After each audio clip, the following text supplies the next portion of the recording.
Alright, hi everybody, it's Bonkai922. Just a bag of apple chips. Anyway, Strike the Blood. Oh, by the way, Strike the Blood, it was... Hey, listen. It wasn't that much to go into with Strike the Blood, but goddamn, it was a whole lot better than Magic Warfare. This was actually a surprise because I thought she was dead. Yo. Asagi. I really did. I really thought she was dead. I did not expect that to happen. But essentially, yeah, let's get into this episode review. Episode 21, Strike the Blood, Alchemist returned to, I believe that was called, let's see. Yeah, The Return of the Alchemist 2.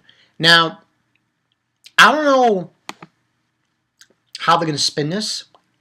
If this is just going to be the last story with the return of this alchemist thing, and then we're just going to end this, they're going to end it there. But there are a few other things to notice when it concerns this show. Like, I still think I can't give this an overall good rating, Strike the Blood, unless they explain the whole thing with Nagisa. You know, Kujo's sister.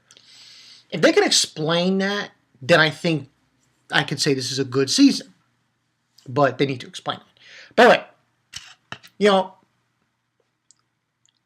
beginning of the episode, we basically have them,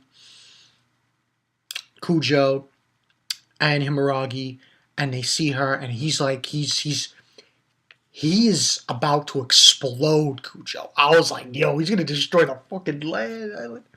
And then she's trying to tell him, oh, senpai, don't do that, you know, and everything. And he just, the force he was letting out was so immense that the Shikigami, which was in the form of Sayaka, that was left for Himeragi, it got pushed back and landed on Himeragi. And she's basically, when she's laying on the ground, telling to him, don't do that, because it'll be sad, you know, and he doesn't do it.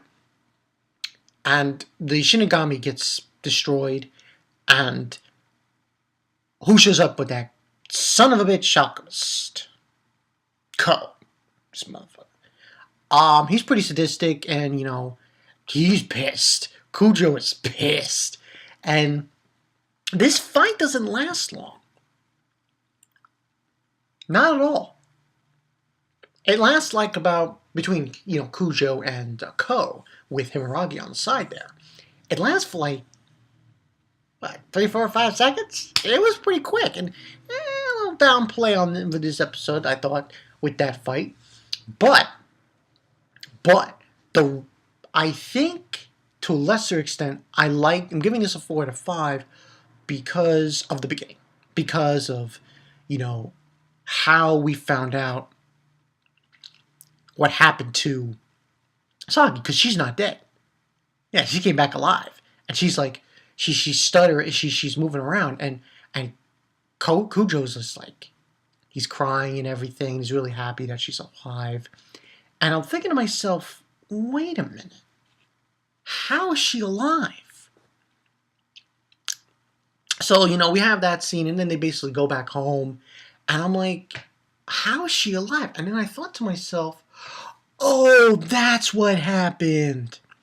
Because remember, when she got struck, she didn't get struck by Ko, you know, guy.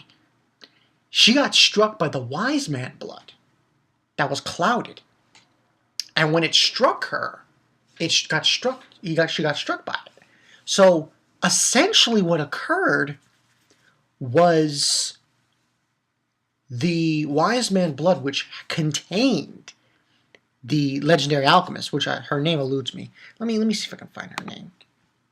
When she got struck by it, the legendary alchemist actually took over her body, and I believe it was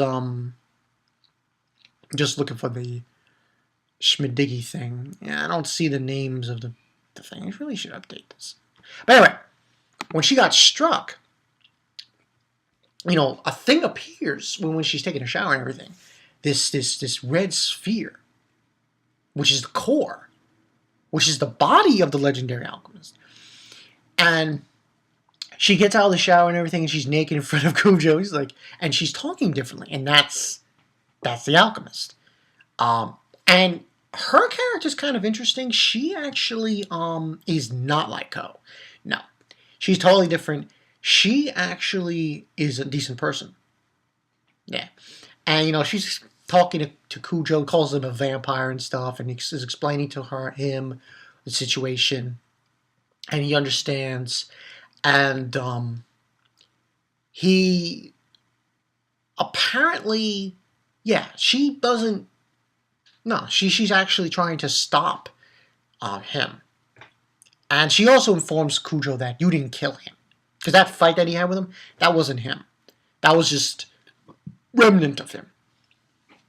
There's another core of the Wise Man blood, and basically that's what happened. And now, so basically now, and she basically healed. Yeah, that's what happened. When she was inside her body, she healed her wound right before she died. And now she's in inhabitants of Asagi's body. So, and basically she's saying that, once, she takes care of, I guess, Ko, she'll exit this body when she gets some Wise Man blood back. So, with that, we have this kind of a relationship building up with Cujo and her. And then we have Nagase and Nagisa and Himeragi showing up. And they're having dinner, and she's like excited, The rest of the episode was really not much. So she's excited for her trip with Nagisa, and they're ready to go, pretty much. And the funny thing was when Nagisa was mentioning Kanon, and that's her name. Her name was Nina. I think like Nina. It was an N name. That's the alchemist's name. Mentioned it. She was like, I see. Like she was happy, and I was like, oh, so there's probably some connection there between the alchemist and Kanon. And then after that, pretty much we just have that scene, and then they're ready. They leave. They leave to go on their trip. And then we have another scene, basically, with Agisa, what's her face? Asiga. I can't even say her name. Asagi. And Asagi wakes up in Kujo's bed, and she's totally like, she thinks they had like sex or some shit like that. And he informs her, I'll tell you eventually, I'll tell you what happened. And then right at that moment, she turns back to the alchemist. So, that's basically what happened there. We also have a scene later on with Ko trying to get into a building, and Natsuki's there. And, yeah, and he gets kind of defeated, but that's not really him. And eventually what happens is we have this big, huge battle on the docks. Whereas Motoki, with that, digital guy that helps, that's with Asagi. And he's basically telling him he'll never let her die. And what they're doing is they're fighting the blood, the Wise Man blood, and they're using liquid nitrogen with freezing magic, and they freeze it. But in comes Ko, and another thing is the Wise blood inside of it is that guy that got absorbed. Yeah, so that happened as well. So it breaks out of the freezing thing, and it starts attacking him, and everyone keeps shooting, and eventually the Wise blood just destroys everything. Motoki's okay, and we have Ko, what we have? Akatsuki. We have him with, the alchemist, and Kujo and the Alchemist are on the dock, and she doesn't know what his motive is, what his goal is. You'll have to ask him himself. And then we go from that to on the ship with Himeragi, Nagisa, and everything. And just small talk things going on. They go on the outside area on the boat, and you see Kanon, and she says, "Oh, there's dolphins here and stuff." And Nagisa and Himeragi feel something, and you see something coming out of the water, and then Kanon's like, "No." That's pretty much where the episode ends. So this wasn't a great episode, but like I said, it's a whole lot better than Mass Warfare. And I thought it's interesting now, kind of, the way they did the whole thing with Asagi. Now, the one thing, like I said, I was wondering is about where we are right now with the show. Because I'm wondering, are they going to continue with this storyline, or are they going to move to another one? Because there's not that many episodes left. There's like about 2 or 3, I believe. Let me just make sure. Yeah, there's like about, after this one, there going to be 3 more. The Return of the Alchemist 3 for next week, and then you got only 2 more after that. So there's really not a lot of episodes left of Strike the Blood.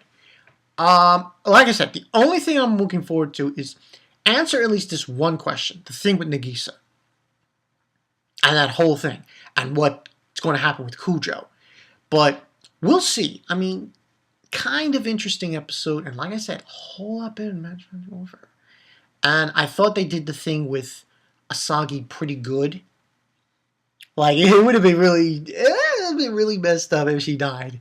And that would have been totally, But she didn't die. She's alive. We'll see how this goes. Because, this guy, Ko, he's pretty hard to beat because of the alchemy and stuff. He's more of a monster. That's what the Alchemist told Kujo. He's more of a monster. So we have to see how this protrudes. The preview kind of tells you what's going to go down, but not really. I thought it was very weird. But we'll see. Give or take. But it seems like it is going to be really difficult because it seems like Ko is going to be attacking that ship that Himaragi's on, and Kanon's on, and Nagisa is on. So you got to wonder how the hell they're going to fight this thing when Himeragi doesn't have her spear. But we'll see. Should be interesting. That's all I really got for you guys. So yeah, Bankai Night 22. See you guys later. A lot of things came out. Attack on Titan came out. By the way, people who are saying, "Oh, it's boring. Attack on Titan." Bullshit. Yeah, I say bullshit. It's been boring of late. Well, then go read some Naruto. But I'll give my 4-1 on the chapter. I actually know, yeah. The Attack on Titan chapter was pretty boss. I'll get on that probably tomorrow, not later today. Not going to do it now. But after this, I'll probably just do Kenichi and a call in a night as far as reviews are concerned. On Bankai Night 22. See you guys later. Kujo, he was about to blast the gasket if Asagi died. Oh, man. It would have been bad if she died. He would have, let's put, the island would have been destroyed. It would have been destroyed. Yeah. I'll see you guys later. Peace out.